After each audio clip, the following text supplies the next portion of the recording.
Hey everyone, and welcome back to Journey to Med. My name is Liddy and I'm a UK-based medical student. I wanted to make this video not because I'm perfect and I don't procrastinate at all. That is definitely not true, but because over the years I definitely feel as though my procrastination has reduced significantly. So I really wanted to share the tips that have helped me. Be sure to click the like button down below and let's get this video started. So my first tip is to not confuse taking a break with procrastination. I think that it's super important to understand what the two different things are so that you can make that distinction where necessary and avoid any overlap. So let's get into the definitions. I mixed up the definition that I found online with my own understanding. Procrastination is defined as the act of unnecessarily delaying or postponing something. A break is defined as briefly interrupting an activity, usually for the benefit of your well-being. And I think the reason why it's so important to actually know what the definitions mean is because you can very easily blur the lines between the two. If you blur the lines between the two, then you get into the trap of using taking a break as a form of procrastination, or you refuse to take a break completely because you believe it's procrastination.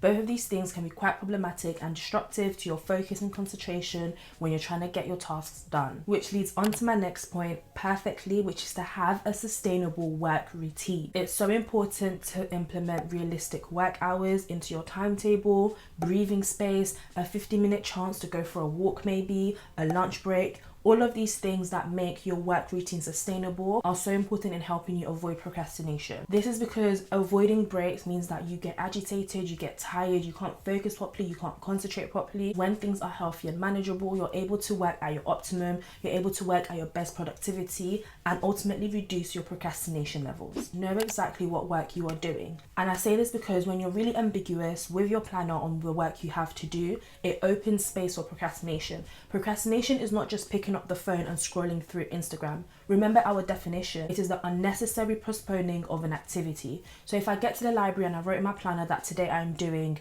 biology, what does that mean? Am I reading a book in biology? Am I answering some past paper questions in biology? Am I going on Quizlet and doing some flashcards? What exactly am I doing? It's not just good enough to write in your timetable, I am doing biology. You have to be very specific about the exact work you're doing, because once you get to the library, once you're seated and you're ready to go, you don't actually know the work you have to do, and then you spend a good 30 minutes, even 1 hour, trying to figure out what exactly you should be doing, trying to rummage through your bag for your resources, and this disorganization can waste time and is automatically procrastination. So I strongly advise that you know exactly what you're doing, that you make your timetable and your planner very clear to optimize your revision, to optimize any tasks that you have to do. My fourth tip to avoid procrastination is self-discipline. Be real with yourself. Like, is this thing worth my time?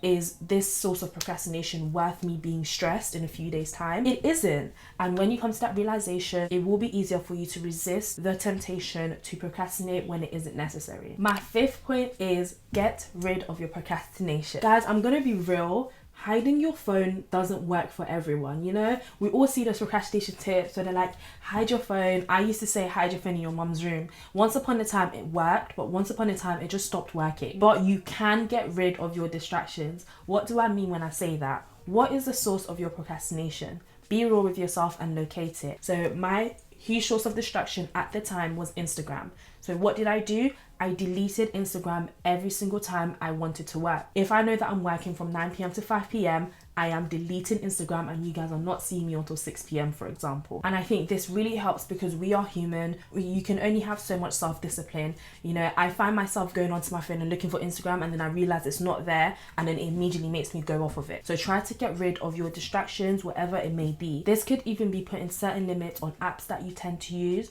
or if you're a daydreamer, for example, maybe set an alarm every 1 hour just to ensure that you're switched back on and doing work. These are just a few examples. Find out what works for you, but get rid of your distractions in a practical way. And guys, my final tip on avoiding procrastination is confront your FOMO. FOMO, also known as fear of missing out. This could be one of the reasons why you procrastinate, and I'm here to tell you for free that the message that you're itching to respond to will still be there in 2 hours time. Obviously, unless it's an emergency. But most of the time, that meme our friend sent us or that TikTok our friend sent us can be checked in 2 hours time when you finish doing your work. It's not gonna go anywhere, you're not gonna miss out on anything. The message will still be on your phone after you've done your work. I know some of you are thinking, why do I need this reminder? But sometimes we do need that reminder, because we get that message and we're like, I really need to respond, I'll make it quick. And then you go onto your phone, you respond to the message, and then you respond to the next, and then you do the next thing, and then you do the next quick thing, and eventually before you know it, you've wasted 30 minutes of your time. So I think it's definitely important to confront your FOMO. You're not missing out on anything. That message, that Instagram story you want to watch will still be there in 2 hours time, guys. So yeah, definitely give yourself that reality check when you need it. Guys, those are all the tips that I have for you in today's video on how to stop procrastinating. I honestly feel like even filming this video has helped me a tiny bit, because like I said, I'm not perfect and I definitely still fall into the trap, but I've gotten significantly better. So I wanted to share some tips to help you get better as well. I really hope that you were able to take 1 or 2 things away from this video. If you enjoyed this video, then definitely click that like button down below, comment down below any tips that you may have, and also press that juicy red button and subscribe to Journey to Med, because it will absolutely make my day. If you guys have any other sit down videos that you want me to film for you, then definitely just comment it down below and I'll see what I can do. But yeah guys, I'll see you guys for a new video next week. Thank you so much for watching. Bye.